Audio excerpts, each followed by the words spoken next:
नमस्कार, स्वागत आहे तुम्हा सर्वांचे खानदेशी चव या यूट्यूब चॅनलवर। आज आपण सर्वांचा आवडीचा फ्रूट प्लम केकची रेसिपी बघणार आहोत। अगदी सोपी आणि इन्स्टंट रेसिपी आहे। विशेष म्हणजे यात मैद्याचा अजिबात वापर करणार नाही आहोत आणि हा केक 1 ते 2 आठवडे सहज टिकतो। म्हणजे तुम्ही वॅकेशनला जात असाल तर मस्त घेऊन जाऊ शकतात किंवा स्टोर देखील करू शकतात। म्हणजे केक खायची इच्छा झाली की तुम्ही लगेचच हा केक खाऊ शकाल। अतिशय हेल्दी हा केक तयार होतो। चला तर मग वेळ न वाया घालवता रेसिपीला सुरुवात करूया। तर सगळ्यात आधी केकसाठी लागणारे ड्रायफ्रुट्स बघून घेऊया। तर मी इथे 1 चमचा कॅनबेरी घेतली आहे, त्यानंतर 3 चमचे टुटी फ्रुटी, 2 चमचे बदाम कट करून घेतलेले आहेत, त्याचप्रमाणे 2 चमचे काजू कट करून घेतलेले आहेत, त्यानंतर 2 चमचे काळ्या मनुका आणि 2 चमचे साध्या मनुका घेतलेले आहेत। सर्वप्रथम मी इथे 2 ते 3 ऑरेंज म्हणजे संत्र्यांचा ज्यूस काढून घेतला आहे। साधारण अर्धा कप घ्यायचा आहे। तुम्ही मार्केटमध्ये मिळतो तो ज्यूस घेतला तरी चालेल। त्यानंतर यात चॉप केलेली सर्व ड्रायफ्रुट्स घालायचे आहेत। तुम्ही ड्रायफ्रूटचे प्रमाण कमी जास्त करू शकता, तुमच्याकडे जी पण अवेलेबल असतील ती घ्यायची आहेत। फक्त लक्षात घ्या सर्व ड्रायफ्रुट्स मिळून 1 कप माप झालं पाहिजे। खरं तर प्लम केकसाठी ड्रायफ्रुट्स रममध्ये 10 ते 15 दिवस भिजवली जातात, पण आपण अल्कोहोल फ्री हा केक बनवणार आहोत म्हणून ऑरेंज ज्यूस यूज करत आहोत। तुम्ही इथे मिक्स फ्रूट ज्यूस जरी घेतला तरी चालेल। आता सर्व ड्रायफ्रुट्स व्यवस्थित मिक्स करून घ्यायचे आहेत आणि साधारण 1 ते 2 तास आपल्याला हे भिजत ठेवायचे आहेत। म्हणजे ड्रायफ्रुट्स छान सॉफ्ट होतील आणि टेस्ट छान लागेल। तुम्ही जास्त वेळ सुद्धा भिजत घालू शकतात। फ्रूट प्लम केकमध्ये एक मसाला घातला जातो, तो आपण तयार करून घेऊया। त्यासाठी 3 वेलची, 3 ते 4 काळी मिरी, 4 लवंग, अर्धा इंच दालचिनीचा तुकडा आणि 2 चिमूटभर जायफळ घालायचं आहे। आता मिक्सरमध्ये हा मसाला व्यवस्थित वाटला जावा म्हणून 1 चमचा साखर घालायची आणि सर्व साहित्य व्यवस्थित मिक्सरमध्ये छान वाटून घ्यायचं आहे। मसाला आपला तयार झालेला आहे। आता पुढची प्रोसेस करून घेऊया। मी इथे अर्धा कप गूळ घेतलेला आहे, तुम्ही इथे साखर सुद्धा घेऊ शकतात। आता हा गूळ आपल्याला वितळवून घ्यायचा आहे। त्यासाठी 2 चमचे पाणी घालायचं। लक्षात घ्या पाक वगैरे करायची गरज नाही आहे, फक्त गूळ मेल्ट करून घ्यायचा आहे। गूळ आपला मस्त वितळला आहे। आता हे आपण एका बाउलमध्ये काढून घेऊया। गुळाचं मिश्रण थोडं कोमट होईपर्यंत आपण पातेलं प्रीहीट करून घेऊया। त्यासाठी मी इथे पातेल्यात थोडं मीठ घालत आहे आणि एक स्टँड सुद्धा ठेवून घेत आहे। आता हे पातेलं झाकण ठेवून प्रीहीट करून घ्यायचं आहे। तुम्ही जे पण भांडं, कढई किंवा कुकर यूज कराल ते बॅटर तयार करण्या अगोदर प्रीहीट करायला ठेवायचं।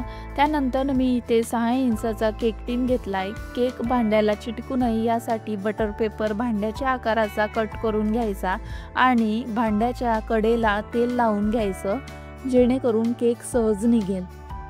तयार केलेले गुळाचे मिश्रण थंड झाल्यानंतर त्यात 1/4 कप बटर किंवा तूप घालायचं। त्यानंतर अर्धा चमचा व्हॅनिला एसेन्स घालायचा। इथे एसेन्स घालणं पूर्णपणे ऑप्शनल आहे। आता व्यवस्थित मिक्स करून घ्यायचं। त्यानंतर एक चाळणी घ्यायची, त्यात 1 कप गव्हाचे पीठ, 3 चमचे मिल्क पावडर टाकायची। मिल्क पावडर नक्की टाका, केकला टेस्ट खूप छान लागते। त्यानंतर तयार केलेला मसाला घालायचा आणि सर्व साहित्य व्यवस्थित गाळून घ्यायचं आहे। इथे लक्षात घ्या पीठ गाळूनच घ्यायचं आहे, यामुळे आपला केक छान फ्लफी तयार होतो। आता सर्व साहित्य व्यवस्थित मिक्स करून घ्यायचं। त्यानंतर आपण भिजत ठेवलेले ड्रायफ्रुट्स घालून घ्यायचे आणि हलक्या हाताने मिक्स करून घ्यायचं आहे। इथे तुम्हाला बॅटर घट्ट वाटत असलं तर थोडं गरजेनुसार पाणी घालून बॅटर तयार करून घ्यायचं आहे। इथे लक्षात घ्या आपल्याला बॅटर घट्ट तयार करून घ्यायचं आहे, जेणेकरून आपण यात घातलेली ड्रायफ्रुट्स तळाला जाणार नाही आणि आपला केक एकसारखा फुगेल। त्यानंतर 1 टेबलस्पून बेकिंग पावडर आणि 1/2 टेबलस्पून बेकिंग सोडा घालायचा। आता हे ॲक्टिवेट करण्यासाठी मी इथे 1 टेबलस्पून व्हिनेगर घालत आहे, तुम्ही लिंबाचा रस सुद्धा घालू शकतात। आता अगदी हलक्या हाताने व्यवस्थित मिक्स करून घ्यायचं आहे, खूप जास्त मिक्स करायची गरज नाही आहे। तुम्ही बॅटरची कन्सिस्टन्सी बघू शकतात, नेहमीपेक्षा घट्ट तयार करायचं आहे। आता हे केक टीनमध्ये काढून घेऊया। त्यानंतर एकसारखं बॅटर टीनमध्ये स्प्रेड करून घ्यायचं आणि 1-2 वेळा टॅप करून घ्यायचं, जेणेकरून आपला केक एकसारखा फुगेल. त्यानंतर गार्निशिंगसाठी थोडे ड्रायफ्रुट्स आणि टुटी फ्रुटी घालून घ्यायची आहे. आता 40 ते 45 मिनिटे आपल्याला लो टू मीडियम फ्लेमवरती केक बेक करून घ्यायचा आहे.